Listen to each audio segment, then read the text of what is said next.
Welcome to the Banker Lamp. Please enjoy the video. You start by collecting the assets and tools you need. Pick an MP4 or WebM clip under 30 seconds and trim it so the end matches the start for a seamless loop.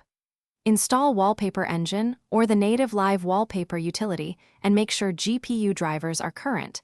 Compatibility avoids glitches. Once done, export your clip at 1080p, 3060 fps, and roughly 8 Mbps bitrate, so playback stays smooth without huge file size. Now import the trimmed video into the Live Wallpaper app and choose Create New or Import Project. You'll set loop behavior and playback speed and decide whether to mute audio. Muting saves power and avoids unexpected sound.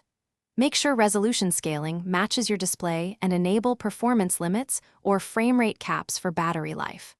Once configured, preview on multiple aspect ratios and scale modes to ensure the focal point stays visible across desktop, lock screen. Finish by saving your configuration as a wallpaper package and apply it to the desktop or export an installer for sharing.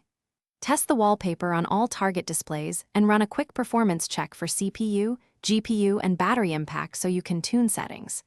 If you see stutter or dropped frames, reduce bitrate, lower FPS, enable hardware video decoding, or switch to a shorter loop. If the app fails to load, restart it and check for driver updates. That usually fixes permission or codec errors. Thanks for watching. If this was helpful, leave a like and consider subscribing. See you next time.